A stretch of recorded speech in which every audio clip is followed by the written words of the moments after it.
Hey guys, it's Joe the Android guy with PocketNow.com. Recently, Michael Fisher asked a question. Why is his tethered internet connection so much more fragile than, well, just on his cell phone alone? It's an interesting question with a little bit of an interesting answer. Let's go take a look.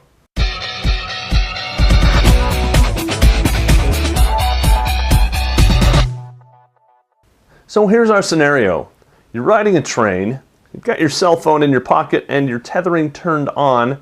You've got your tablet sitting on your lap and you're reading the news or surfing your favorite website, which we all know is PocketNow.com. So you notice that something happens and your articles aren't coming up and it's a pain in the neck because you just dropped connection and it says that it can't load the page. Well, that's not our fault. That's not your phone's fault, but it kind of is. So first, let's talk about cellular phones and how they work. And I know this is going to be like remedial cellular telephony for most of us, but hang out with me because it applies. So the way a cell phone works is, imagine circles drawn on a map. Those circles are essentially the radius or the diameter or the area. Man, I need to go back to geometry. Where a cell phone signal can reach, with the point in the middle being the cell phone tower itself. Fair enough, right? Well, you start putting more cells on the map and you start getting more circles on the map, and hopefully those circles overlap, because if they don't, you have holes. You have gaps in your coverage where you drop calls. It's a pain in the neck. We've been there, we've done that. We don't have that much of a problem anymore. We've got pretty much blanketed coverage except for weird areas, where topography kind of dictates that the signals skip over the top of it, or maybe they don't reach the top of it, or it's a building and they bounce all around it. Who knows? But that notwithstanding, that's what cells are. That's in fact why we call them cells. They're just little round circles on a map. Now what happens is when you turn on your phone, you connect to the cell that you're closest to. Not necessarily. You connect to the cell that has the strongest signal, which may not be the one that you're closest to, ironically enough. So that's a myth we just dispelled right there. One of the nice things about cell phones is they're mobile. I know you guys all know that, but did you ever wonder how that works? Because if you're connected to your closest cell tower at home, and then you hop in your car to go to work, hop on your bike, get on a bus, ride a train, whatever, you're still not connected to that cell at your house. You just can't go that far. It's not going to happen. So what happens? How does it work? Well, ironically, it's not like you'd think. So as you start leaving your cellular area, moving around in it, that one cell that you're connected to, the signal gets weaker and weaker and weaker the further you get away from it. Well, as you're doing that, the signals from other cells become stronger and stronger. Now you might be getting closer to 2 or 3 cells that are stronger than the one that you connected to originally. And you'd think that as soon as one signal becomes stronger than the one that you're connected to now, you're going to hand off. Most of the times that's not the case. Instead, what happens is your cell phone will stay connected to the tower that you were originally connected to as long as it can. Okay? Until that signal drops so poor that it can't maintain a connection anymore, it's going to stay connected there, even if there are 2 or 3 or even 4 or 5 cells that have a stronger signal. Now, why does it do that? There are lots of reasons, but simply put, it doesn't know if you're going to move back to that original cell. That's one reason. Because if it just handed off willy-nilly like that, you'd be bounced back and forth between cells very, very quickly. And then you've got load balancing and whatnot of the cells that are impacted. You also have that negotiation. There's overhead there. Essentially, the cells, which have computers in them, have to calculate how to hand off your information to that next one, and there's a process involved there.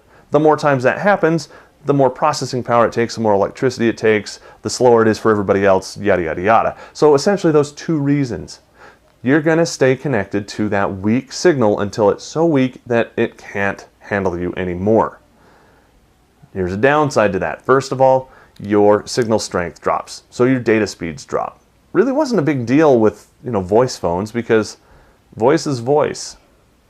As long as your voice quality is okay, you're okay. Because a voice conversation is a voice conversation, and no big deal. Data, on the other hand, data varies significantly. Your speed's going to fluctuate, and it's going to go down the further you are away from that cell. So we might want to update our cell phone towers, carriers, to handle that. We'll come back to that in a minute. The second reason is battery life. You've got a battery inside there, okay? And just nestled right inside your phone, and then there's a cell phone antenna too.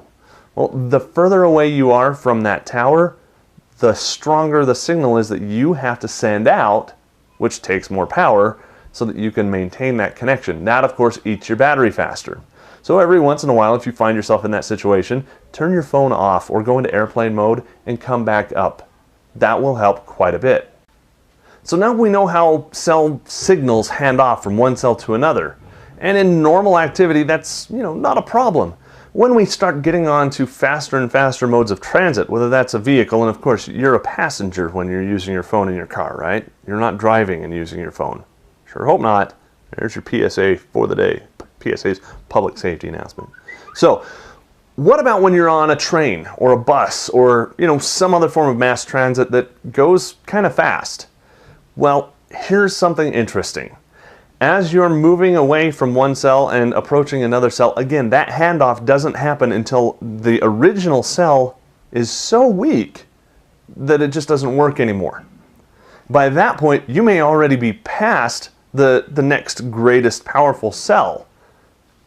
That doesn't make much sense because you're already past it. You should be looking to the next one and kind of, leapfrog from one, skip one to the next one. Possibly. Well, you can't do that right now. So you're constantly being shuffled from one cell to another cell that's already behind you in a lot of cases.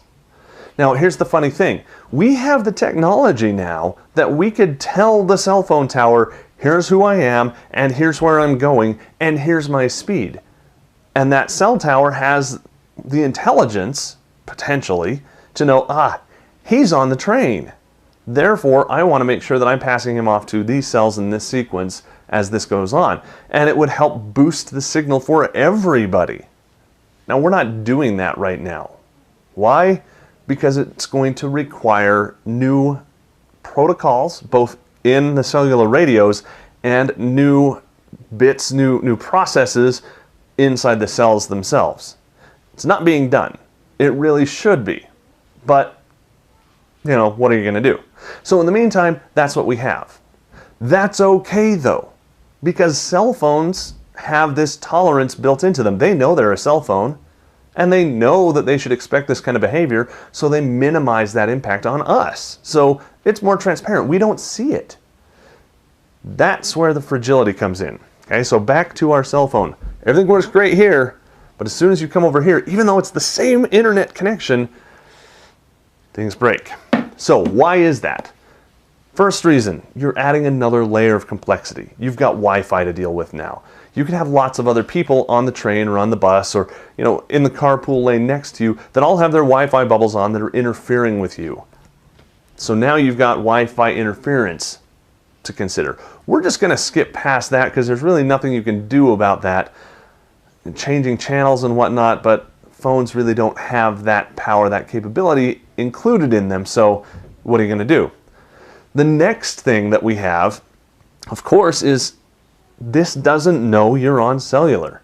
It doesn't have those tolerances. It doesn't make that experience transparent to you like the cellular phone does. Kind of makes sense, right? This doesn't know if I'm connected to my cell phone by tethering or if I'm connected to my Wi-Fi point here in my house or if we're connected to, say, a mesh network at the college campus or at my work compound.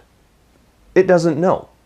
They're very different types of networks, but this treats them all the same, and there's a relatively low level of tolerance there. So when a problem happens, you're more apt to see it here than you are when you're on your native device. Lastly, and this might be a little bit too obvious once I say it, if you're using this as your device that you're tethered to, where do you keep it? When you're using this. When you're surfing the web, it's out here like this. Guess what? That antenna, it's got free reign.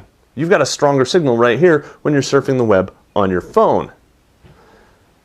Now I've got it in my holster, or in my pocket, or in my bag, or in my briefcase. And you know what? I just lost a whole bunch of signal strength by putting it way down there. I don't see that though because I'm surfing the web up here on my tablet.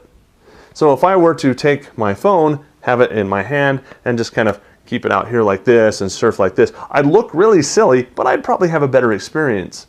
Keep that in mind. If you've got fragile tethering experiences, pull out your cell phone, set it down on the tray next to you or the seat next to you. Just don't go off and leave it, please. That's sad. Then we have to do a video on what to do if your wife's phone gets stolen. You know, all kinds of fun stuff like that, which we did, by the way. Fun story. If you haven't seen it, make sure you go and do. Android Guy Weekly. But 3 reasons why your tablet connection or your laptop connection is more fragile when you're tethering than your cell phone connection in the same location. I hope you found it educational, I hope you learned something from it, and I hope it makes your tethering experiences a little bit better. Of course, those are just a few of my observations and a few of the tips that I was able to put together. I want to hear some of your tips, so please, if you've got any ideas, any extra technical information you'd like to add, some stories that you have of where tethering was problematic and what you did to fix it, head over to pocketnow.com, leave an article or leave a comment on this article so that we can all participate there in one place. See, we've got a little bit of a problem where a lot of us talk on the YouTube comments and a lot of us talk on the Pocket Now comments, and they're separate. So I'm going to put a link right down there. If you're on the YouTube page, you'll know where I'm talking about. If you're on Pocket Now, you're already there, don't worry about it. But right down there, I'll have a link to this article so you can put all of your comments there, and please do. That's it. Did you like it? If so, I want to know. Again, leave me a comment. For Pocket Now and the Android Guy Weekly, I'm Joe Levi.